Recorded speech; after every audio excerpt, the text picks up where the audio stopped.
Esta noche leve a mi marido al aeropuerto.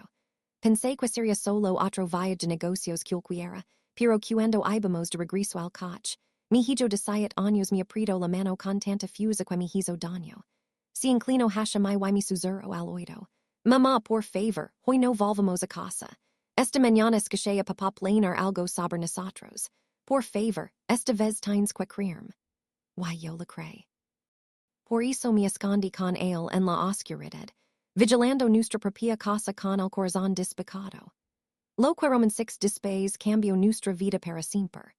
Pero antes de empezar la historia, déjame los comentarios, desde que ciudad o país me escuchas.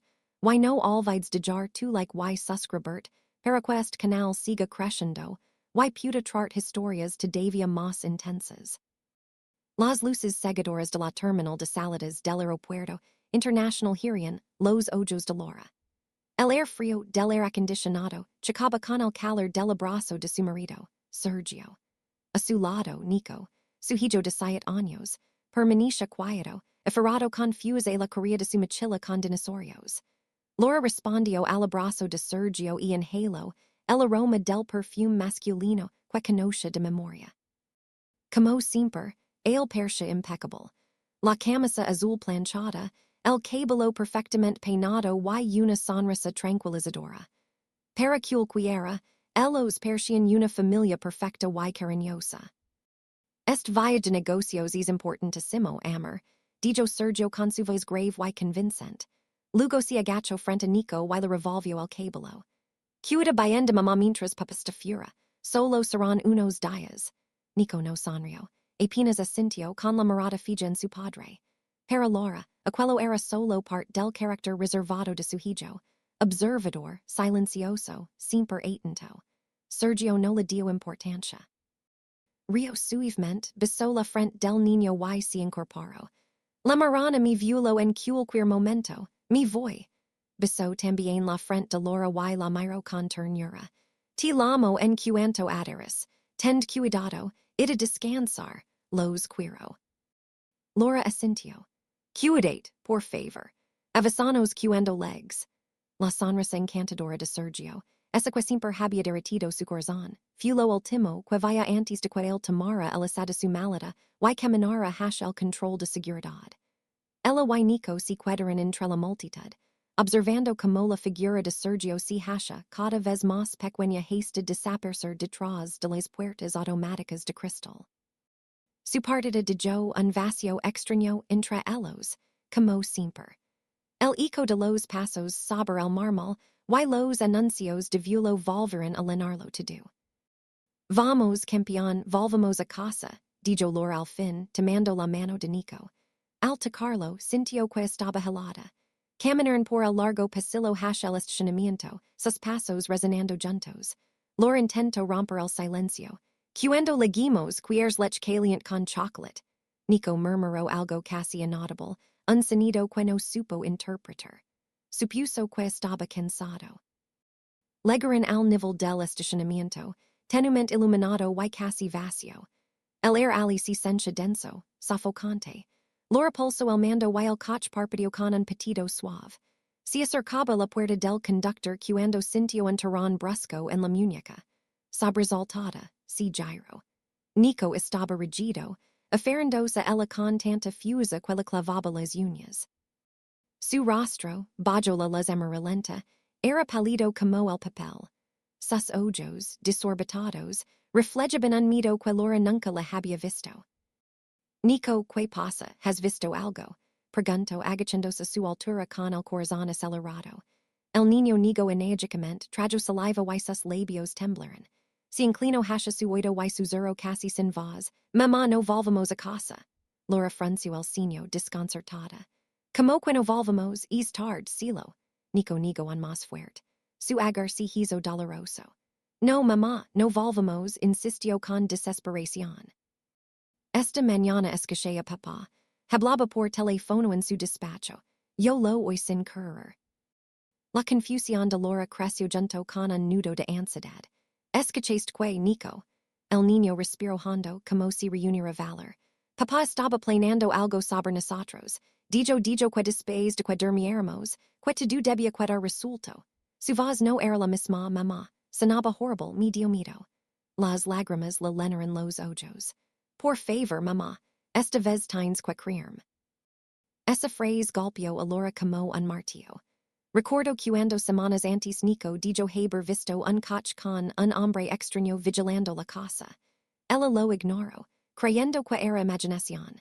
Recuerdo cuando le dijo que el nuevo socio de Sergio lo hacía sentir incómodo, y ella lo desestimó.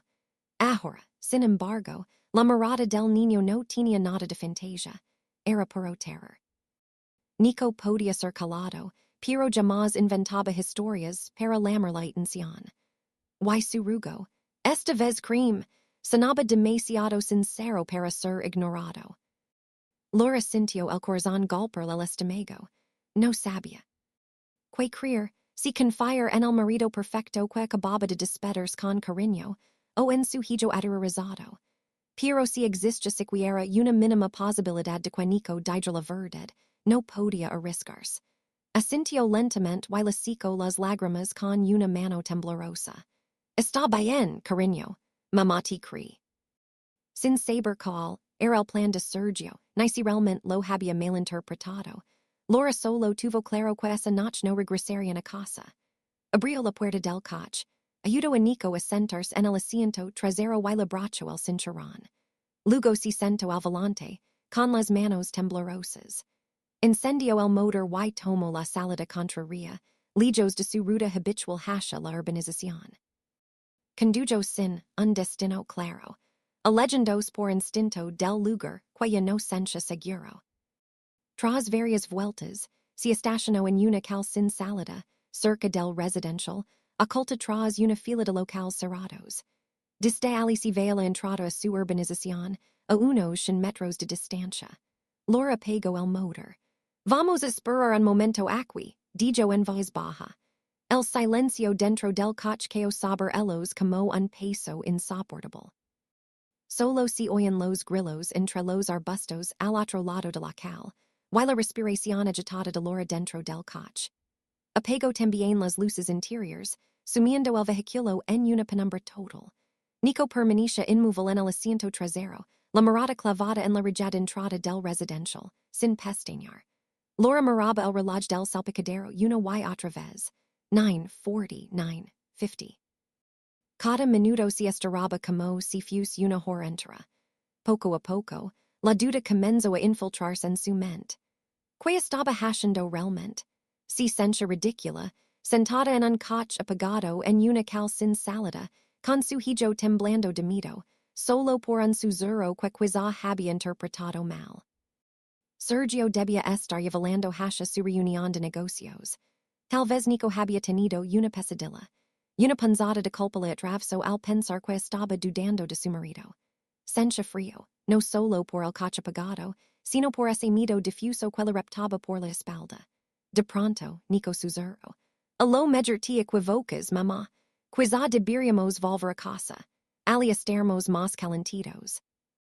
Laura lo miró sorprendida, pero el niño no apartó la vista del portón. Espera, mamá, solo un poco más. El tono firme de aquel susurro la hizo calar. Decidió aguardar 15 minutos más. Justo a las 10 en punto, la hora en que Laura calculaba, que el vuelo de Sergio estaría a punto de aterrizar, apareció un de las al final de la calle. Laura sintió como el corazón se le detenía por un instante. Instintivamente se agachó y empujó la cabeza de Nico hacia abajo, aunque estaban demasiado lejos para ser vistos. No te muevas, cariño, murmuró mientras espiaba por un pequeño hueco entre el salpicadero y la ventanilla. Un vehículo se acercaba lentamente a la entrada del residencial. No era un sedán como los de sus vecinos, sino una furgoneta oscura, sin logos ni letras, con las lunas tintadas imposibles de traspasar. La furgoneta cruzó la entrada con una calma inquietante, no como quien lega su casa, sino como un depredador moviéndose por un territorio que conoce. Recorrió la avenida principal y giro hacia la calle donde estaba la casa de Laura y Sergio. Ella contuvo el aliento. La furgoneta redujo la velocidad y se detuvo frente a la vivienda número 17. Laura sintió un retortijón en el estómago. Podía ser una coincidencia. Quizá un servicio contratado por Sergio, pero a las 10 de la noche, en una furgoneta sin distintivos, aquello no encajaba. Un escalofrío le recorrió la columna. Las puertas delanteras se abrieron y bajaron dos hombres vestidos de oscuro, con chaquetas y gorras que les ocultaban el rostro bajo las farolas. No parecían levar armas, lo cual los hacía más inquietantes todavía. Permanecieron unos segundos frente a la verja, mirando alrededor. La calle estaba desierta. La mayoría de los vecinos ya dormía. Laura pensó que intentarían saltar la reja o forzar la puerta, algo que podría denunciarse como un robo. Pero lo que ocurrió después hizo que se le helara la sangre. Uno de los hombres sacó algo del bolsillo. No era una herramienta ni una palanca. Era una lave de la verja. Laura lo vaya introducirla en el cerrojo y escacho, aunque fuera de lejos, el clic suave que sonó como un trueno. La puerta se abrió sin esfuerzo. No pude ser. Jadio ella tapándose la boca para contener un grito. Tenían una lave. Los hombres cruzaron el jardín con paso decidido y se dirigieron a la puerta principal. El mismo hombre sacó otra lave, esta vez para la entrada de la casa, y abrió con la misma facilidad con la que lo haría ella misma. Entraron sin vacilar y cerraron detrás de ellos como si fueran los dueños. Laura temblaba. Eso no era un robo. Los ladrones no levan laves. Las únicas copias existentes eran las suyas y las de Sergio. Sergio, el hombre que en ese momento debía estar a cientos de kilómetros. Sergio que había entregado esas laves. Mamá han entrado, susurró Nico con la voz quebrada. Papá fue quien los mandó. Verdad que tenía razón. Laura no pudo responder. La lengua se le pegó al paladar. La realidad la golpeaba con brutalidad. Nico no había inventado nada. Todo estaba ocurriendo de verdad. Pero para que buscaban esos hombres dentro. Intentó abrazarse a sí misma para contener los temblores. Los hombres no encendieron las luces principales. Desde donde estaba, Laura veía destellos moverse detrás de las cortinas del salón. Linternas. Movimientos lentos metódicos como si supieran exactamente qué estaban buscando. Pasaron 5 minutos, luego 10. Ella seguía paralizada. ¿Qué debía hacer? Llamar a la policía. ¿Qué diría? Hay gente en mi casa, pero entraron con lave, seguramente con unas copias que les dio mi marido. Pensarían que era una disputa doméstica, la esposa histérica. Tal vez irían, tocarían el tambor, los hombres escaparían, o peor, tendrían una cortada preparada y Sergio sabría que su plan había fallado. ¿Qué haría entonces?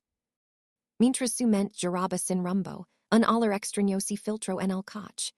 Era un aroma químico, punzante, inconfundible, gasolina. Laura miró a Nico horrorizada. El niño también lo había notado. Tenía los ojos muy abiertos. Mamá, ¿qué es ese olor? Ella no respondió. Miró hacia la ventana del dormitorio de Nico en la planta alta. De repente, un destello anaranjado estalló detrás de las cortinas. No era una linterna. Un segundo después, apareció otra luz similar en el salón. Una chispa que crecía, devorando tejidos. Las cortinas blancas se teñieron de naranja. Fuego. Están quemando nuestra casa, gimió Nico. Laura sintió que el cuerpo entero se le descontrolaba. Aquello ya no era un robo. Era un intento de asesinato. Sergio no solo quería sacarlos de casa. Quería que murieran allí, dormidos, atrapados en las lamas. El viaje de negocios, el abrazo, la sonrisa en el aeropuerto todo era una cortada perfecta. En ese instante, el móvil de Laura vibró. Lo sacó con las manos temblorosas. Era un mensaje de Sergio. Sintió que algo se le desgarraba por dentro al abrirlo. El texto era breve. Acabo de aterrizar, amor. Ojalá ya estés dormidos tranquilamente. Os quiero. Laura se tapó la boca confusa. El estómago se le volcó y abrió la puerta del coche toda prisa, vomitando sobre el asfalto frío. Tosio, jadio, cinchando el sabor amargo en la boca. Si cuido apiada contra la puerta, el cupo entero temblando, lleno de frío, sino de una devastación absoluta. Frente a ella su hogar ardía. La casa donde había criado a Nico, donde guardaba recuerdos, fotos, regalos, todo consumiéndose en llamas. La ventana del dormitorio estalló, dejando salir lenguas de fuego que lamían la fachada. Un infierno. Mamá, mamá, llamó Nico desde el interior del coche, con una voz llena de angustia. Ese sonido la devolvió a la realidad. Lo veía con la cara bañada en lágrimas, presionando las manos contra el cristal. Se limpió la boca con la manga y reunió fuses. Tenía que ser fuerte por él. Cerró la puerta de golpe, volvió al asiento del conductor y se abrochó el cinturón. Eco una última mirada al fuego. Ahí se estaban quemando las fotos de Nico de bebé, los recuerdos de su madre, la vida que había construido. Todo reducido a cenizas. A lo lejos comenzaron a sonar sirenas. Alguien había visto las llamas y avisado a los bomberos. Un nuevo pánico la sacudió. La puerta principal se abrió y los dos hombres salieron corriendo. No parecían asustados, solo rápidos. Subieron a la furgoneta y, sin encender faros, escaparon a toda velocidad. Juraron por la esquina y desaparecieron justo antes de que el primer camión de bomberos entrara en la urbanización. Ellos huyen. Y Laura entendió que ella no podía acercarse, no podía ir a los bomberos, logrando y decir que su marido había intentado matarla. Nadie la creería. Sergio era un empresario respetado, miembro de la junta vecinal, siempre presente en donations. Ella sería la esposa traumatizada, la mujer fuera de sí. Y el único testigo sería un niño de 7 años. El móvil volvió a vibrar, aunque no había mensaje nuevo. Era la pantalla encendiéndose de nuevo con el mismo texto. Ojalá ya estés dormidos tranquilamente. Esa frase ahora se sentia como un cuchillo helado. Sergio no solo quería que murieran, quería que lo hicieran dormidos, sin poder correr, sin siquiera comprender qué pasaba. Quería que se apagaran sin ruido, sin dejar opción de escape. Oscuro cerraba el mensaje, una mentira fría y calculada. El hombre con el que se había casado, con el que había compartido la cama durante 9 años, era un monstruo. Y no quedaba duda. No era un malentendido, era un intento de asesinato. Laura supo que tenía que marcharse de inmediato. Arrancó el coche. No podía ir a casa de ningún amigo. Todos formaban parte también del círculo de Sergio. Tampoco a casa de ningún familiar. Sus padres habían muerto y la familia. La Jana no podría approacharla. Sergio se presentaría ante todos como el marido desesperado buscando a su esposa y a su hijo desaparecidos tras el incendio. Defendería fotos, pediría ayuda, daría entrevistas si hace falta.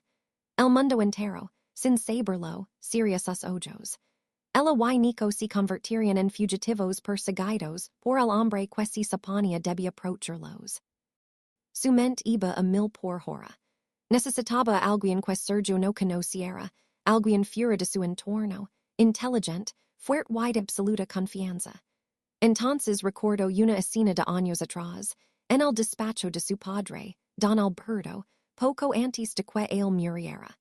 Él había señalado una pila de documentos legals y le había dicho: Laura, la vida se complica. Si algún día te ves en un problema muy grande, uno que no puedes contar a nadie, ni siquiera tu marido, busca a esta persona. En una tarjeta gruesa había escrito un nombre y un número. Es una abogada. Se llama Beatriz. Es muy sabia y sabe guardar secretos. Laura había guardado esa tarjeta en un cajón de su escritorio.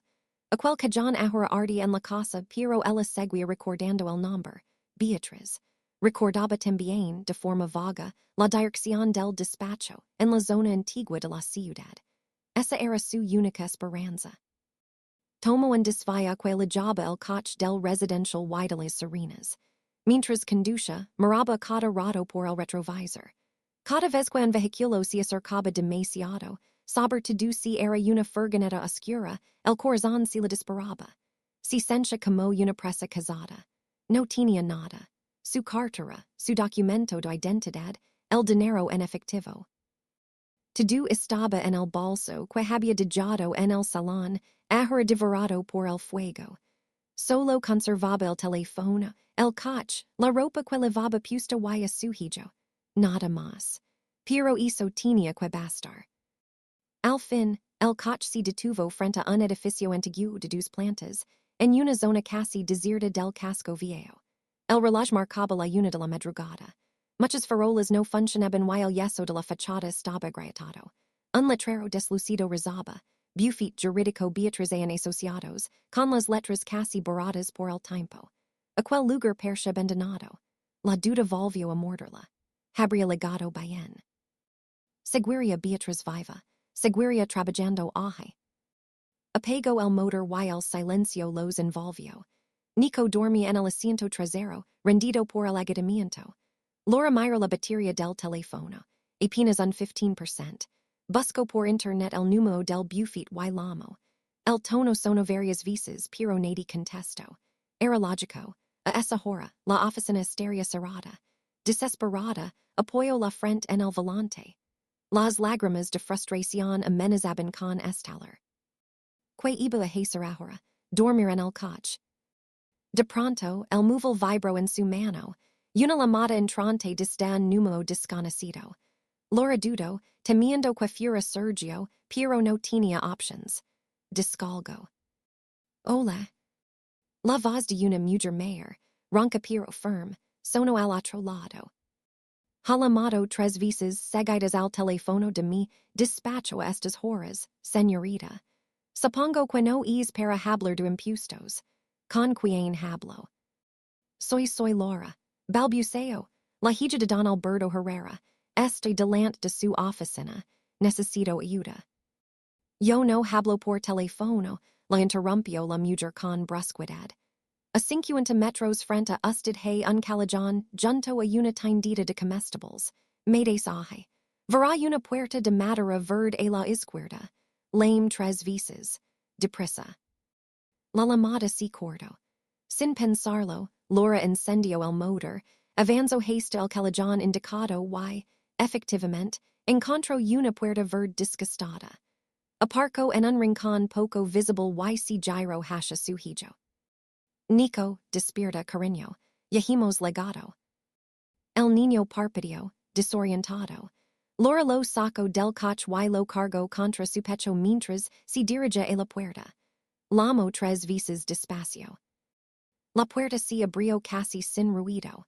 En el umbral apareció una mujer mayor, de unos 60 y tantos años, con el cabello blanco recogido en un moño sencillo. No lavaba pañuelo, pero vestía con sobriedad, blusa de manga larga y falda recta. Sus ojos agudos analizaron a Laura y a Nico de arriba abajo. Era Beatriz. Pasan, ordinó con sequedad. Laura entró en lo que resultó ser un pequeño apartamento conectado al despacho. Todo estaba limpio, ordenado y lleno de libros y carpetas. Olía papel antiguo y ate de jasmine. Beatriz cerró la puerta y corrió tres cerrojos distintos. Sentence. Les prepararete, dijo, más como una instrucción que como una cortija. Laura se sentó en un sofá duro. Nico se acurrucó a su lado, aferrándose a su brazo. Beatriz regresó con una bandeja donde había tres tazas humeantes y un plato de galetas. Beban un poco, indicó. Luego me lo cuentan todo desde el principio, sin saltarse nada. Y Laura habló. Le contó el supuesto viaje de negocios de Sergio, el susurro de Nico en el aeropuerto, la decisión de no volver a casa. Describió la furgoneta oscura, las laves, el fuego devorando su hogar y Ensage de texto de Sergio, tan perfectamente calculado. Mientras relataba, Beatriz no interrumpió. Escuchó con el rostro sereno, asintiendo de vez en cuando, como si confirmara sospechas antiguas. Nico, más calmado, añadió un detalle crucial. Papá dijo por teléfono. Asegurate de los documentos de la calle fuerte después de que empiece el fuego. Murmuró con voz baja pero firme. Los ojos de Beatriz se afilaron. La calle fuerte, Repitio. Cuando Laura termino, el silencio invadio la habitación. Por fin, Beatriz dejó su taza sobre la mesa. Temia que est dia ligara, Laura dijo con suavidad. Desde que tu padre murió he vigilado a Sergio a distancia. Nunca confié en él. Ahora mis sospechas se han confirmado. ¿Qué quiere decir?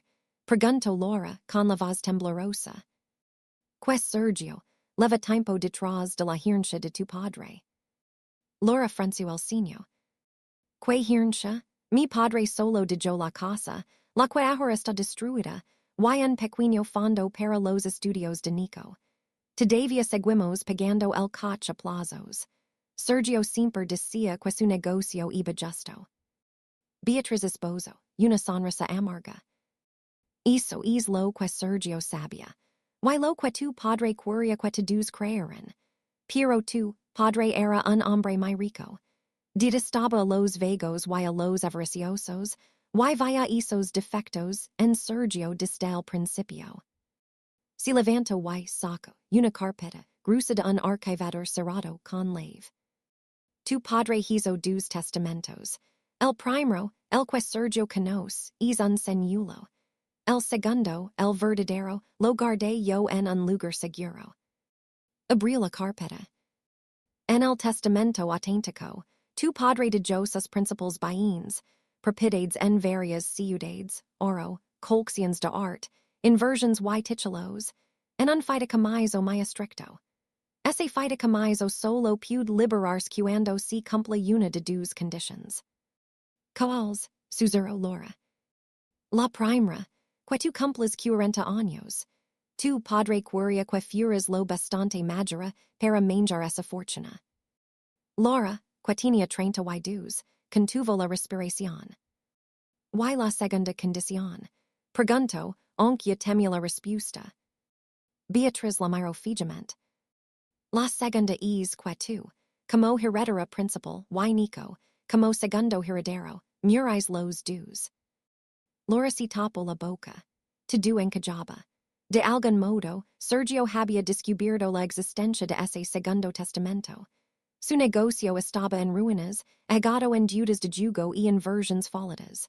Lo acarrelaban prestamistas sin escrúpulos. Desesperado, había llegado a una conclusión fría. No podía esperar 8 años. Necesitaba el dinero ya. Su plan, continuó Beatriz, diseccionando la situación con precisión, era materos en un supuesto accidente doméstico. El incendio de la casa.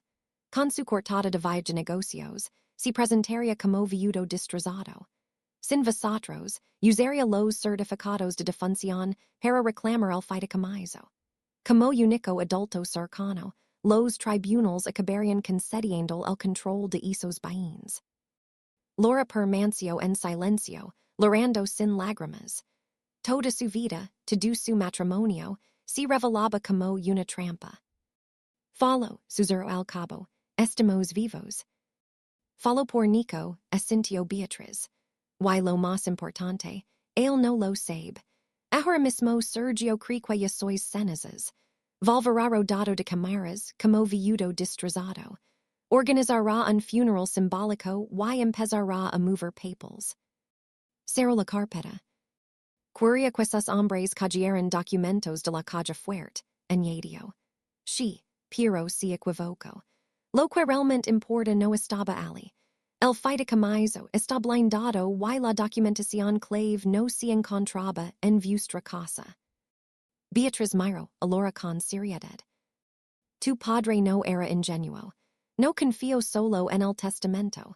Dejó otra lave, otro secreto que Sergio desconoce.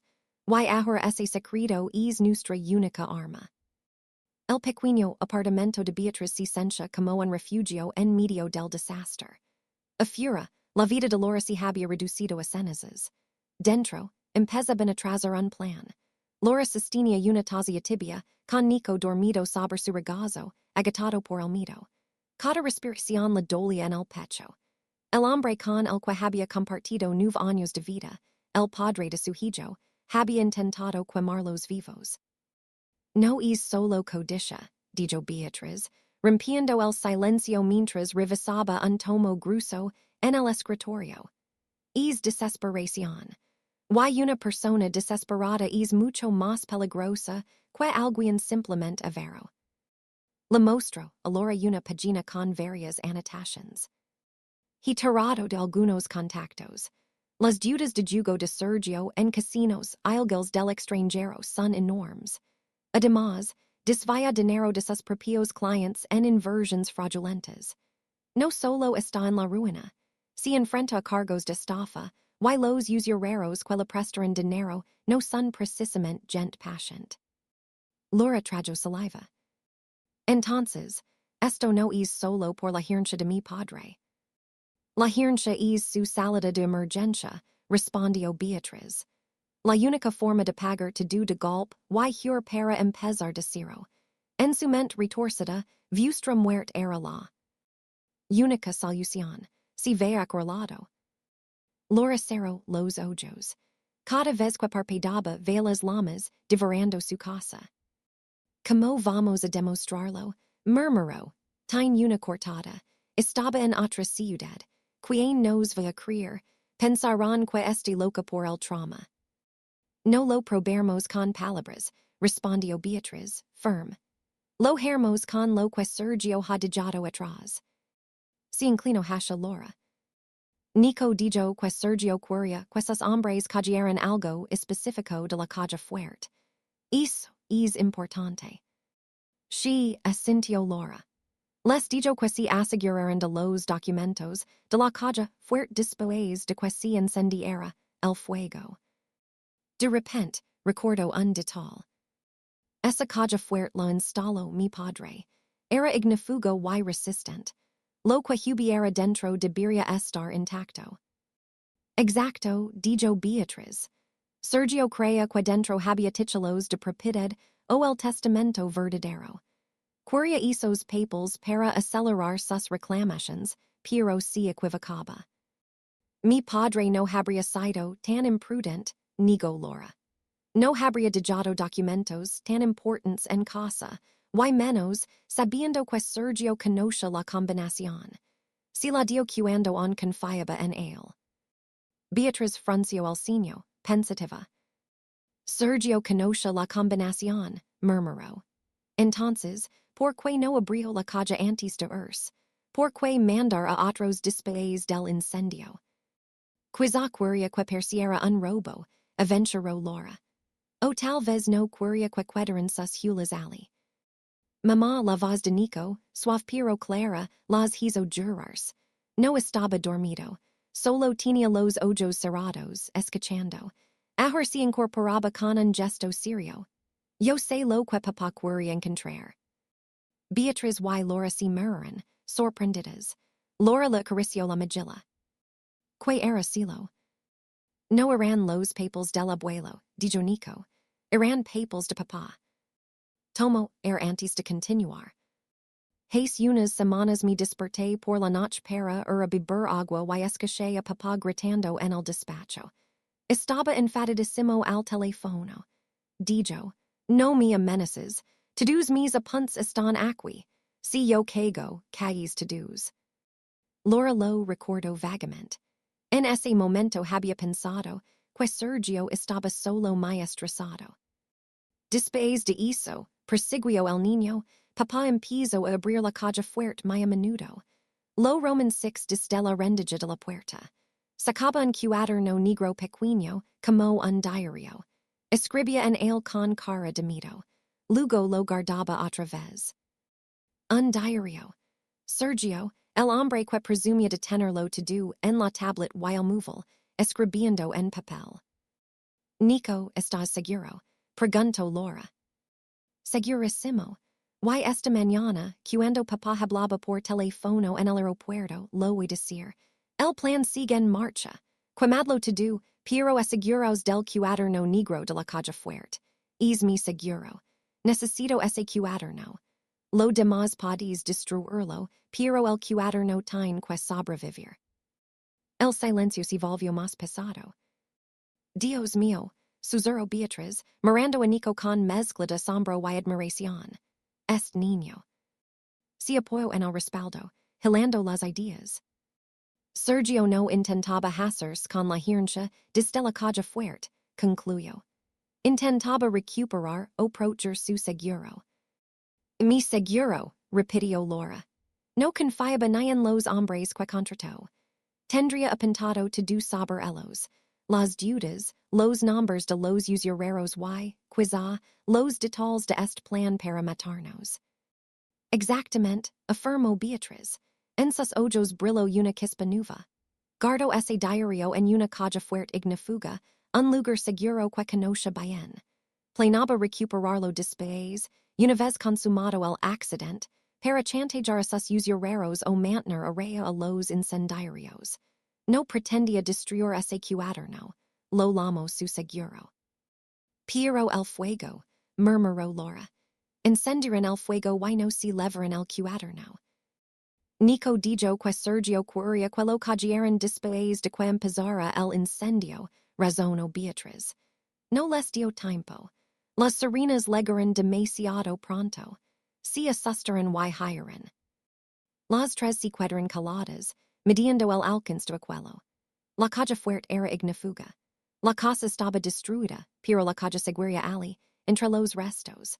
Y dentro, muy probablemente, dormiría un pequeño cuaderno negro con todos los secretos sucios de Sergio. Lo cual consideraba, su seguro, se había convertido en una bomba de religieria en su contra. La única prueba física capaz de desmontar su cortada casi perfecta. Tenemos que recuperar ese cuaderno, dijo Laura al fin. Su voz sonaba ahora helada y firme.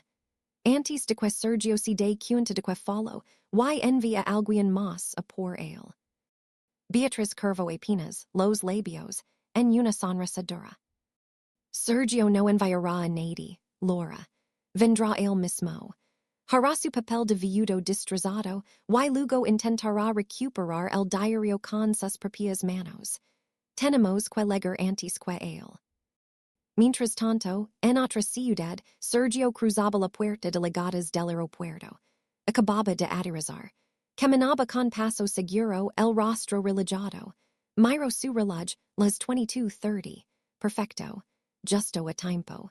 Había enviado el mensaje a Laura en el mismo momento de tocar tierra, dejando constancia de su cortada tanto en los sistemas del aeropuerto como en los registros de la compañía telefónica. Ahora solo tenía que esperar. Se dirigió a una cafetería cercana, pidió un café solo y se sentó en una mesa apartada, de espaldas al bullicio, frente a una pared con televisores de noticias y paneles de vuelos. Debía ser solo un ejecutivo cansado que se tomaba un respiro antes de ir al hotel. Dio un sorbo al café amargo y sintió un leve cosquilleo en el pecho. Adrenalina. Sus hombres eran profesionales, recomendados por uno de sus prestamistas. Habían planeado simular un escape de gas, un cortocircuito, algo trágico pero creíble. Entrarían cuando el fuego estuviera lo bastante avanzado, abrirían la calle fuerte, cayerían el cuaderno negro y se irían. Tenían la combinación. Ese cuaderno era su garantia. Sin él, no sería más que un cordero anti-lobos. Su teléfono seguía mudo. Ninguna llamada de confirmación. Sergio se removió en la silla. Deberían haberle avisado en cuanto terminaran y estuvieran lijos. Porque no lo habían hecho. Miró la pantalla, sin nuevas notifications. Alzó la vista hacia uno de los televisores. El canal de noticias local interrumpía su programación con un rótulo de urgent. Sintió que el corazón le saltaba al culo. La imagen mostraba un gran incendio, una columna espesa de humo negro elevando sobre la noche. Al pie de la pantalla se leía. Incendio en residencial Valverde, complejo de lujo. La cámara, temblorosa, enfocó el portón principal y, por un instante, se distinguió el número 17 en una verja chamuscada. Su casa en llamas. No, susurró, dejando caer la taza. El café se derramó, la porcelana se hizo añicos en el suelo. Algunas personas se giraron, alarmadas, pero él no les prestó atención. Los labios del presentador se movían, y solo alcanzó a ver. Todavía, No si sabe nada del paradero de los ocupantes de la vivienda. Sergio se levantó de golpe, casi tirando la silla. No pude ser grieged. El personal de seguridad del aeropuerto se acercó al ver el alboroto. Señor Camis, que ocurre? Esa señaló la pantalla con los ojos desorbitados. Esa es mi casa. Mi mujer, mi hijo están dentro. Tengo que volver ahora mismo. Fue la interpretación más convincente de su vida. El marido destrozado, el padre que vi la tragedia desde lejos. Entre los ojos perfectamente calculados, llamó a la policía de su ciudad. Por favor, mi casa es la número 17 de Residencial Valverde. Mi mujer se llama Laura, mi hijo Nico. Tienen que salvarlos. Compró el primer billete de vuelta. Todo quedaría registrado. Su imagen llorando en el aeropuerto, su llamada desesperada, su regreso apresurado. Su cortada no haría sino reforzarse. Mientras tanto, el amanecer empezaba a teñir de gris los restos ennegrecidos de la casa de Laura. Cintas amarillas de escena del crimen cruzaban la entrada calcinada. El olor a humo y productos químicos impregnaba el aire. Un puñado de bomberos apagaba los últimos rescoldos mientras el equipo de investigación inspeccionaba los escombros. Un sedán negro se detuvo junto a la cinta policial. Beatriz bajó del coche con paso sereno. Vestía un traje sobrio y llevaba un maletín de cuero. Camino directamente hacia un agent de uniforme. Buenos días, agent. Soy Beatriz Jiménez, abogada de Don Alberto Herrera, propietario legal de este inmueble. Estoy aquí en representación de la heredera. El agent frunció el ceño. La heredera se refiere a la señora Laura. No hemos podido localizarla. Temimos lo peor. Lo comprendo, lo interrumpió Beatriz, con calma, pero con autoridad. Precisamente por eso estoy aquí. Hay documentos legals y personals en una caja fuerte ignífuga en el despacho. Dadas las circunstancias, necesito asegurarme de que se recuperen de inmediato. En ese momento, un taxi frenó con un chirrido. Sergio saltó del vehículo. Estaba despeinado, sin fader, con la camisa arrugada. No había dormido en toda la noche. Tenía el rostro livido, los ojos rojos. Corrió hacia la cinta policial. Laura Nico, allo donde están, decidme algo. La policía lo detuvo. Señor Sergio Camis, lo sentimos mucho. El incendio fue muy intenso. Aún no hemos encontrado restos humanos, pero todavía no. La frase lo atravesó como un cuchillo. Deberían haber estado en el dormitorio, dormidos. Debería ser fácil encontrar sus cuerpos. ¿Significaba eso que habían escapado? No era imposible. El fuego había sido rápido a no ser que se obligó a cortar ese pensamiento. Tenía que centrarse en su papel. Cayó de rodillas, golpeando el asfalto con los puños. No pude ser. Tienen que estar ahí dentro. Mientras él representaba su drama, Beatriz hizo una seña a los dos hombres que la acompañaban. Un sergero especializado en cajas fuertes y su ayudante. Ellos ignoraron los gritos de Sergio y se dirigieron a la parte trasera, donde había estado el despacho. Señora, esta es la zona donde creemos que estaba el despacho, explicó un bombero. La caja fuerte está ahí, empedrada en la pared, pero sigue caliente. Esperemos lo que haga falta, respondió Beatriz. Un momento, gritó Sergio al verlos avanzar hacia los restos. Que hacen, no toquen nada mío. Beatriz se volvió hacia él. Su rostro era una máscara impassible. Señor Sergio, lamento su pérdida, pero esa caja fuerte pertenece a Don Alberto y está en nombre del fideicomiso. Yo estoy aquí para proteger su contenido. Sergio se quedó clavado donde estaba. Sabía que, si insistía demasiado, levantaría sospechas. Si se abalanzaba sobre la caja, destrozaría su imagen de viudo desolado. Estaba atrapado. solo podia murar, con los puños apretados y la rabia bulendo por dentro, mientras el cergero trabajaba sobre el metal ennegrecido. El hombre se movía con rapidez y precisión. On salía calor de la superficie de la calle. Sergio rezó en silencio para que el cuadro no se hubiera quemado, para que las llamas lo hubieran destruido todo. Finalmente, la puerta cedió con un suspiro metálico. Beatriz avanzó sin miedo, con guantes puestos, y rebuscó en la oscuridad del interior. Sergio contuvo la respiración. Ella extrajo una pequeña caja metálica balada, le abrió con cuidado y, dentro, empapado de humedad y holland pero entero, descansaba un cuaderno de tapas negras. Lo sostuvo un momento, lo evaluó con la vista, y luego lo guardó en su maletín sin abrirlo. Cerró el maletín con lave y.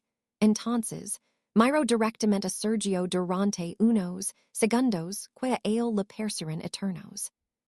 En esos ojos leo un mensaje clarísimo. Tu jugo ha terminado.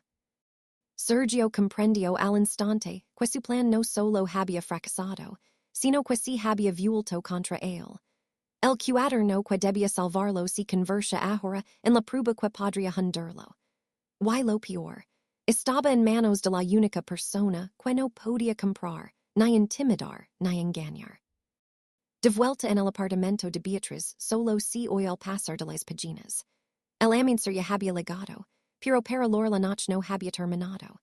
Nico dormía profundamente en el pequeño dormitorio, por fin rendido por el cansancio y el miedo.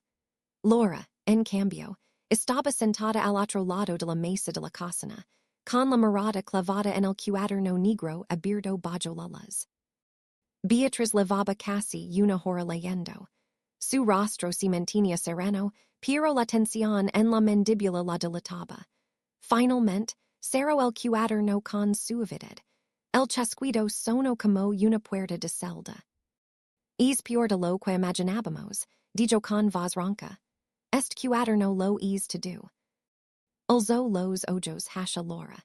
En su mirada se mezclaban compasión y una furia fría. Sergio fue meticuloso. Apuntó fechas, nombres, cantidades. Los nombres de los usureros que la persiguen, los de los dos hombres que incendiaron vuestra casa, los anticipos que les pagó. Escribió el plan, susurró Laura.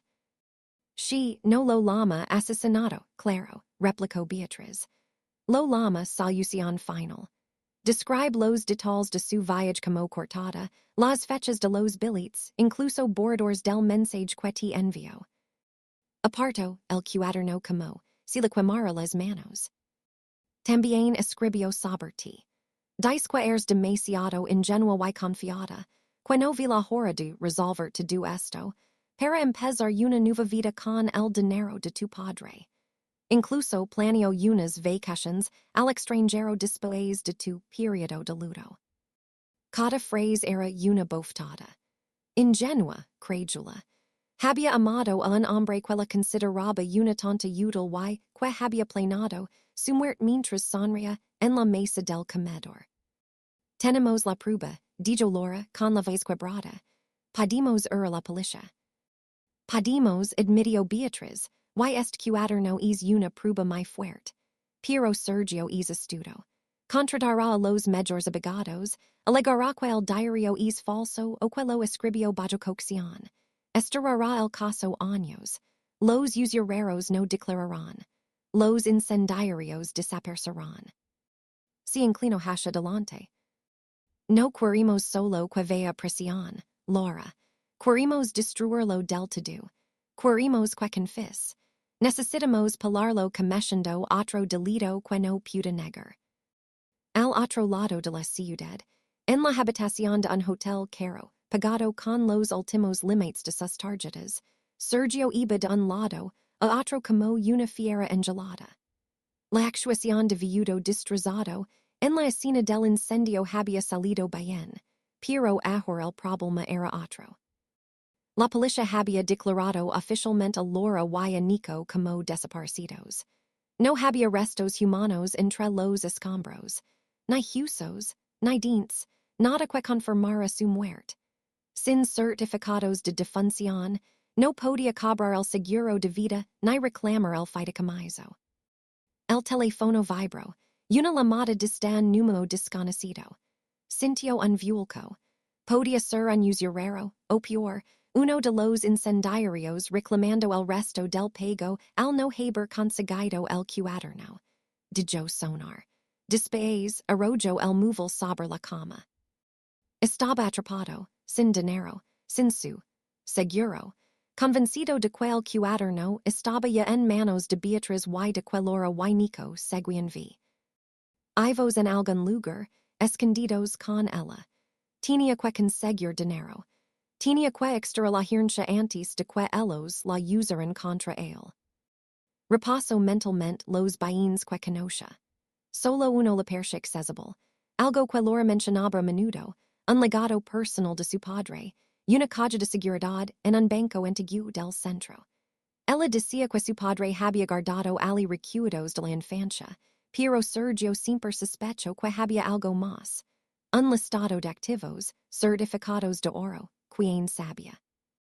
La caja estaba a nombre de Laura y solo si abría con una pequeña lave que ella levaba colgada como colgante bajo el pañuelo.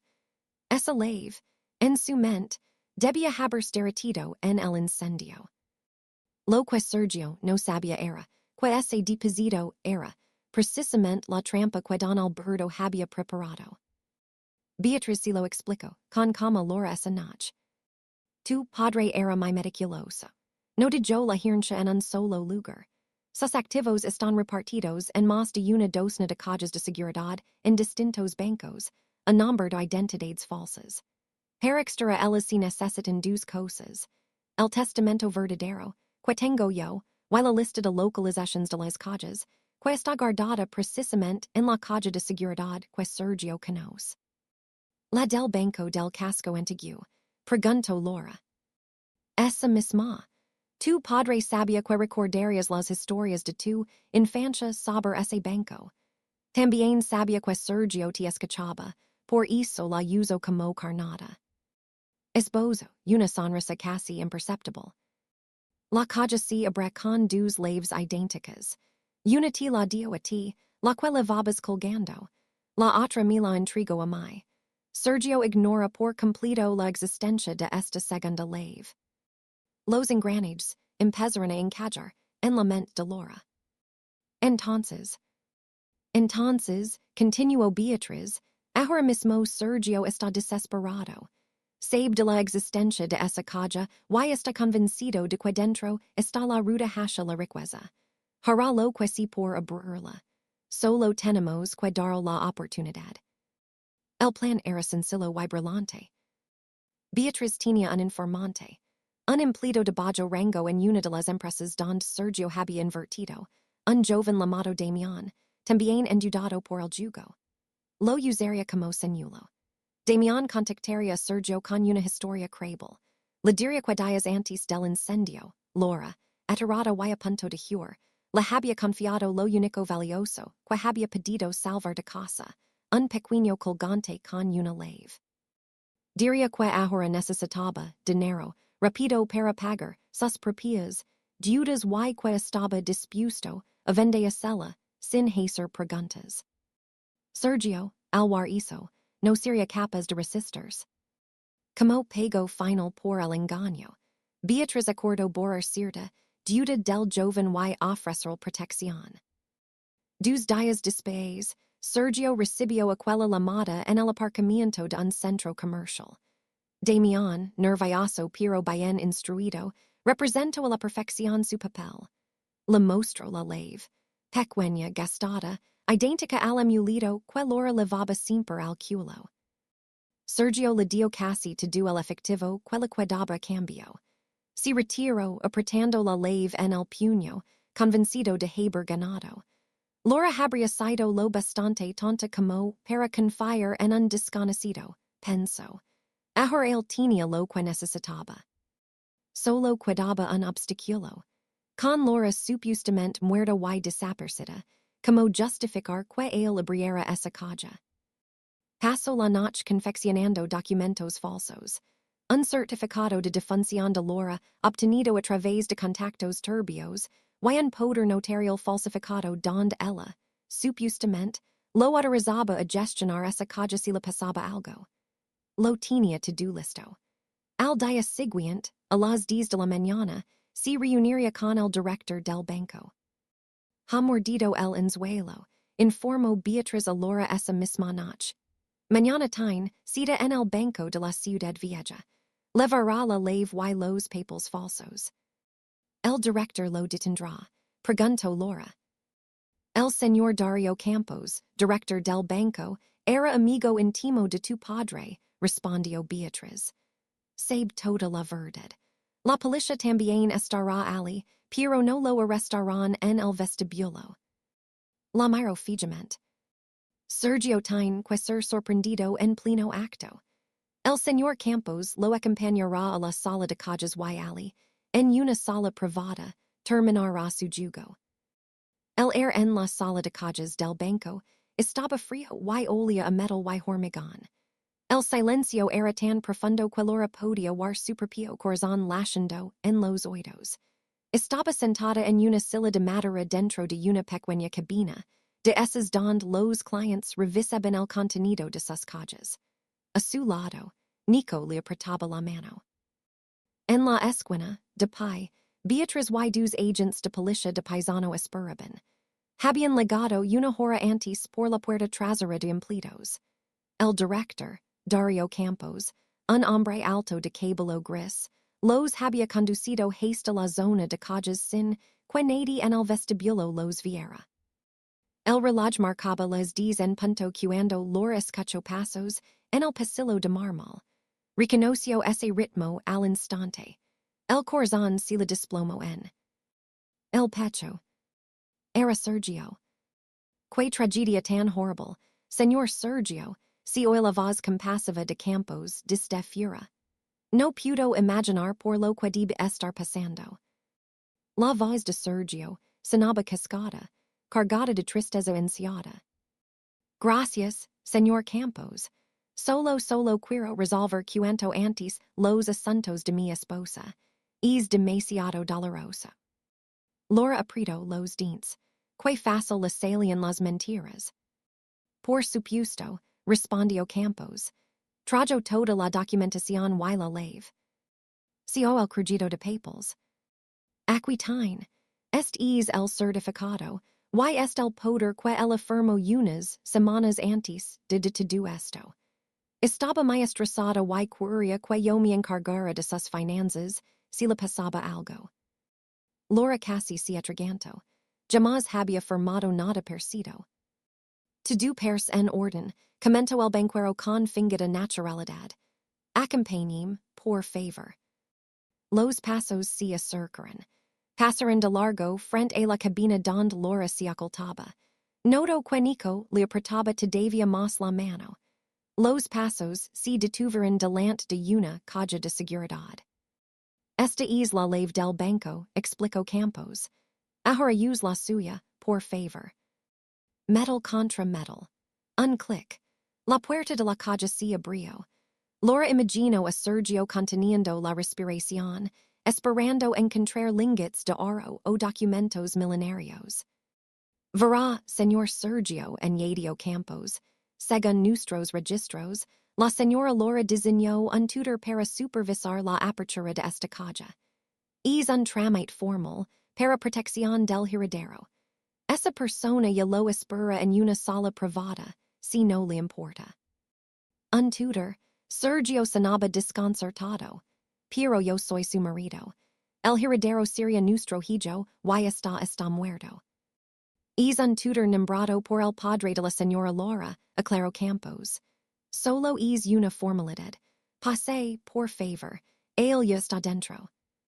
Llamaron suavemente a la puerta de la cabina. Uno de los policías la abrió desde dentro.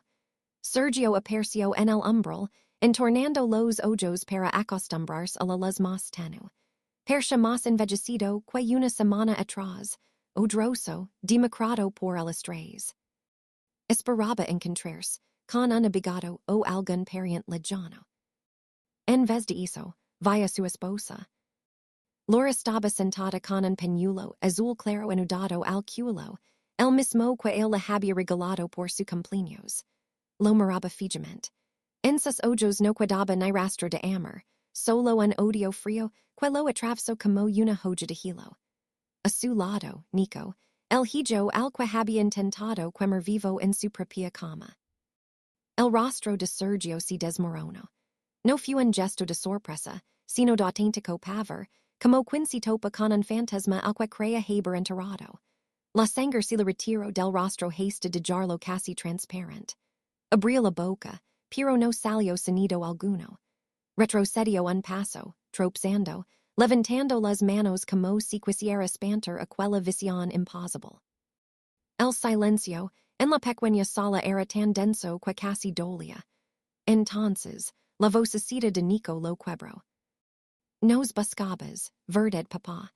Preguntó sin apartar los ojos de él. Sergio giró la cabeza hacia su hijo, desorientado. Laura levantó despacio la mano. Entre sus dedos sostenía algo. No era la lave de la caja, sino el cuaderno de tapas negras. O estabas buscando esto, susurró. Sergio lo entendió al instante. Había caído en una trampa perfecta. Intentó darse la vuelta, hurtar aquel cuartito, del banco, de la ciudad entera, del país si pudiera. Pero no ligó a moverse. Dos policías de paisano, que hasta ese momento habían permanecido en segundo plano, le sujetaron los brazos con firmeza. Campos apareció en el marco de la puerta. Su rostro ya no mostraba compasión, sino una frialdad profesional. Señor Sergio. Se acabó el jugo, remató Beatriz, saliendo por fin de las sombras. Él dejó de forcejear. Se quedó colgando entre los agents, derrotado. Miró a Laura una última vez. En sus ojos no había amor, ni pena, solo pura incredulidad y un agotamiento absoluto. No lo había derribado la policía, ni Beatriz, ni los prestamistas. Lo habían vencido la esposa a la que subestimó y el hijo al que estuvo dispuesto a sacrificar. La sala de interrogatorios de la comisaria era fría y desnuda. Paredes blancas, una mesa metálica, tres sillas. Sergio, ahora con un mano naranja de preso, estaba sentado al otro lado, pálido, pero con una rabia contenida cuspiendo en sus ojos. La hora que había pasado en el calabozo le había permitido recomponer su máscara. El papel de viudo destrozado ya no servía. Ahora jugaría a la víctima. La puerta se abrió. Entraron Beatriz, el director Campos y un inspector de rostro implacable llamado Mendoza. Sergio estalló. Esto es una trampa. Gritó, señalando a Beatriz. Esta mujer siempre quasi la hirncha de mi sugro. Le lavo el cerebro a Laura. Mi mujer es inestable. Han montado todo esto para incriminarme. Yo no tengo nada que ver con ese incendio. Estaba en otra ciudad. Tengo cortada. Cientos de personas me vieron en el aeropuerto, vieron como me derrumbaba al ver la noticia. El inspector Mendoza no se inmó. Se sentó frente a él y colocó una carpeta fina sobre la mesa. Terminamos con el titro, Señor Sergio, dijo con voz grave. Empecemos por lo fácil. Saco un papel. Este es el poder notarial que presento esta mañana en el banco. Nuestros peritos han comparado la firma de Laura con documentos auténticos. Es una falsificación muy buena, pero falsificación al fin y al cabo. Sergio resopló. Laura me lo dio. Estaba estresada, ahorramente, eso es todo. El inspector sacó otro documento. Este es el certificado de defunción de Laura. Lo obtuvo a través de una red criminal del puerto. El falsificador ya está detenido y ha declarado que usted fue quien se lo encargó. El rostro de Sergio se tensó por un segundo, pero siguió aferrado a su papel. Estaba desesperado. Pensé que estaban muertos. No razoné bien. Eso no prueba nada del incendio. También fue desesperación. Continuó Mendoza, cuando se reunió con Damián en el aparcamiento del centro comercial hace 2 días. El chico nos ha contado que usted le compró una lave. Una laveque, segun ale, Laura la habia digiato al hur. Sergio sequido mudo. No habia cantado conquel reton hablera. Laura lo utilizo, replico por fin. La dio la lave para que mi sacara dinero. Ella monto to do esto. No tenis nada salido, solo su palabra contra la mía. Yo sigo teniendo cortada. Beatriz, que había permanecido calada, intervino por fin. Las cortadas son estupendas, Sergio, dijo con calma. Pero solo funcionan si nadie sabe lo que hiciste antes de ir al aeropuerto. Ella fulminó con la mirada. Calis, vieja bruja. Ella lo ignoró. Saco algo de su bolso y lo dejó sobre la mesa, el cuaderno de tapas negras. No imaginábamos que serías tan meticulosa, comentó. Nombres, fechas, transferencias, los dos hombres que quemaron la casa, la orden de recuperar este cuaderno después del incendio. Todo está aquí. Sergio clavó los ojos en el cuaderno. El rostro se le contrajo, pero todavía intentó resistir. Ese no es mi cuaderno. No sé qué es eso.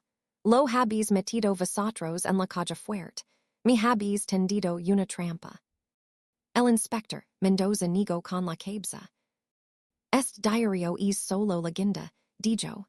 Ni siquiera lo necesitamos para condenarlo. Sergio soltó, una carcajada nerviosa. Mentira, no tengas nada más. Nosotros no, respondió Beatriz con voz suave, pero tú hijo she. Sergio seguido de piedra. Nico, que time que verel. Mendoza hizo un gesto. Otro agent entró con un portátil y un pequeño proyector. Lo conectó y proyectó la imagen sobre la pared blanca. Hace unas semanas, explicó el inspector, su hijo Nico compró un juguete. Una cámara de juguete, de esas tipo espía. A los niños les encantan esos aparatos. Sergio empezó a temblar. Recordó vagamente cuando Nico le había enseñado un pequeño robot con cámara. Nico desconfiaba de ti, continuó Beatriz. Te vea gritar muchas veces por teléfono, así que puso su juguete en la estantería de tu despacho, apuntando directo a tu mesa. Solo quería saber por qué estabas tan enfadado. Mendoza pulsó play. La imagen era borrosa, pero se veía claramente a Sergio sentado en su escritorio, hablando por teléfono. La fecha y la hora aparecían en una esquina, 2 días antes del incendio. El audio, sin embargo, era cristalino. El plan sigue en marcha, se escuchó la voz de Sergio empleada en la sala. Yo estaré en el aeropuerto cuando ocurra. Mi cortada estará limpia. Escucha, quema todo el salón. El dormitorio de Nico, el principal. Que parezca un accident, pero asegurate del cuaderno negro de la caja fuerte. Es mi seguro. Necesito ese cuaderno. Sergio dejó de respirar. El inspector pasó al siguiente clip. Ahora se veía a Sergio hablando con 2 hombres de espaldas a la cámara, la noche interior. No me importa cómo lo hagáis, si oya. Aseguraos de que estén dormidos. Gas lo que sí. No quiero que haya pelea. Cuando Laura y Nico estén resueltos, os haré la segunda transferencia. La herencia estará disponible en unas semanas. Todos saldremos ganando. Apagaron el portátil y el proyector. La sala quedó en un silencio aplastante. La cortada del aeropuerto se había hecho añicos. Aquellas grabaciones eran una confusión previa al crimen. Sergio bajó la vista hacia la mesa. Los hombros le cayeron. Dejó de actuar. No laro, no grito. Solo levantó la mirada hacia Beatriz con los ojos vacíos. Estaba acorralado, murmuró. Los usureros amenazaban con hacer daño a Nico, también a Laura. Lo hice para protegerlos. Intento una última mentira, presentándose como Salvador. No lo cortó Beatriz, con una frialdad glacial. Lo hiciste para salvar tu pelillo. Estabas dispuesto a sacrificarlos a ellos para pagar tus deudas. Por fin se quebró. Apoyó la frente en la mesa, El cupo sacudido por celosos secos. No tiene opción. Repisha una y otra vez. En la sala contigua, tras un vidrio unidireccional, Laura lo observaba inmóvil.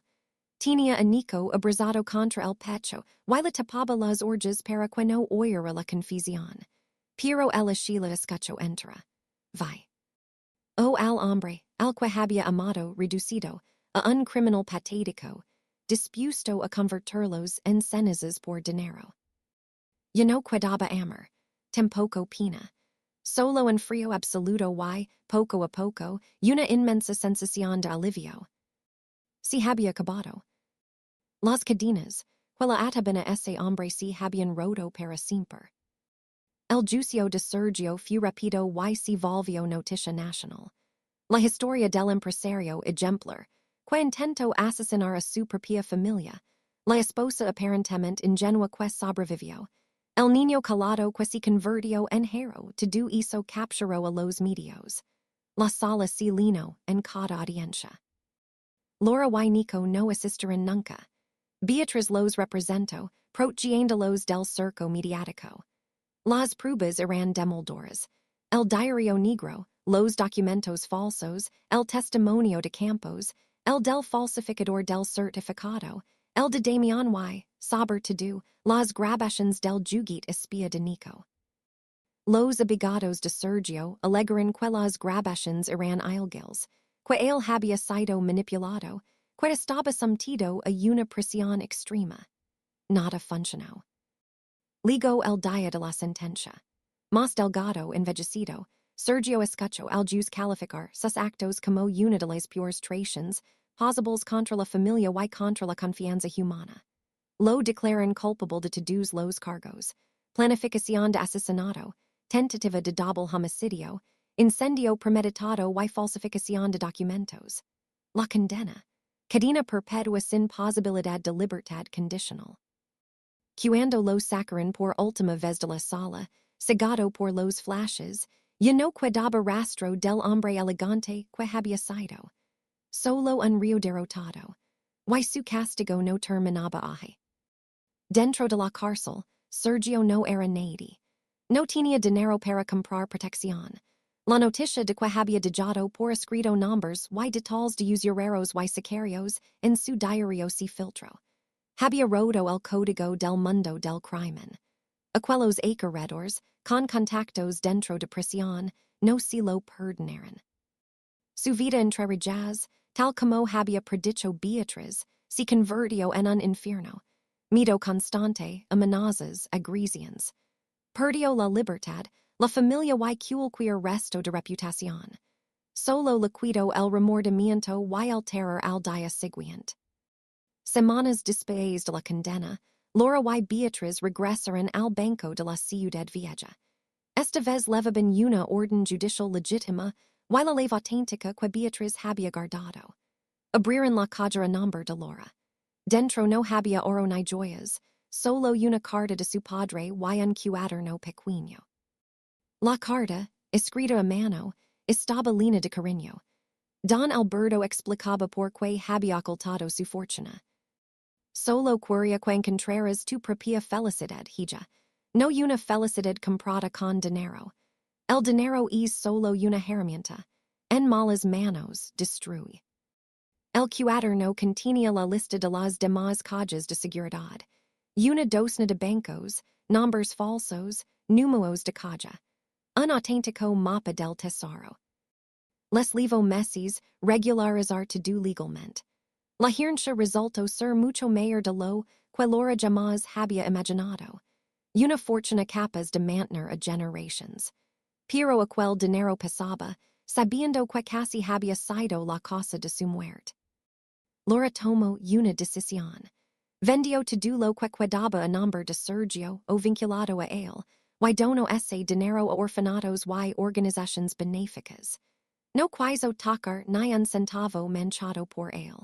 Solo usaría los bienes limpios heredados de su padre. Pasó un año. La risa de los niños llenaba un jardín sencillo, pero acogedor, en una casa nueva en las afueras de la ciudad.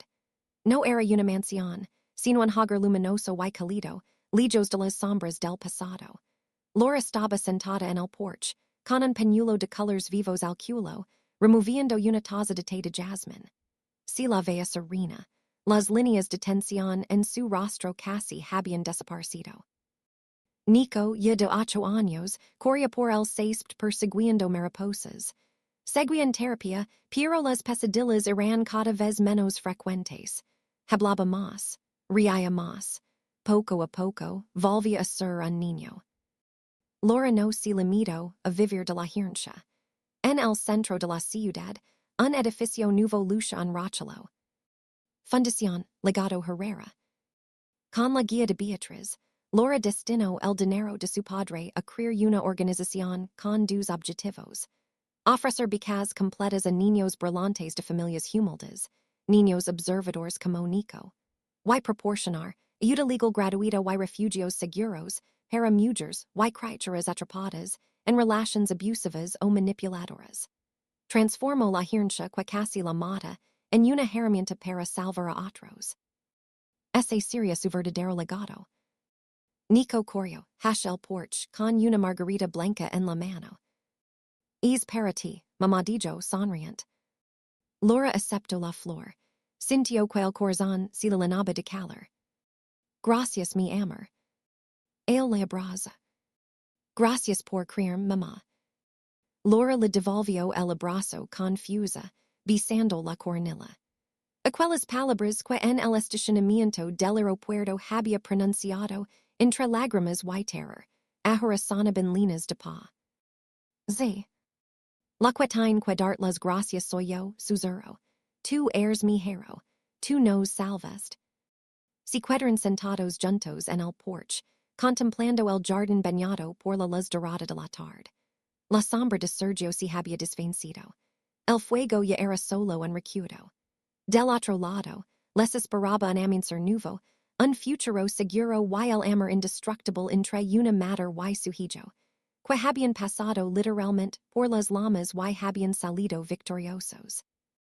Y ahora, antes de cerrar esta historia, quiero que tú te pongas un segundo en el lugar de Laura. Si tu hijo o tu hija te susurrara algo hacia el oído, le creerías a la primera, o pensarías que es solo imaginación infantil. Te atreverías a desafiar la lógica y desconfiar de la persona con la que duermes cada noche. Cuéntame en los comentarios que habrías hecho tú. Habrías vuelto a casa como siempre, o habrías hecho lo mismo que Laura y te habrías quedado vigilando en la oscuridad. Me interesa mucho leerte, porque a veces una sola decisión, como la de aquella noche en el estacionamiento, puede cambiarlo absolutamente todo. Y que has legado hasta el final de esta historia, dime también desde que ciudad o país me estás escuchando. Me encanta saber hasta donde ligan estos relatos y quién está al otro lado de la pantalla. Si esta historia te mantuvo en tensión, si en algún momento sentiste el corazón acelerado, no olvides suscribirte al canal, dejar tu like y compartir el video. Eso me ayuda muchísimo a seguir creando relatos todavía más intensos, más oscuros y con giros que no te esperas.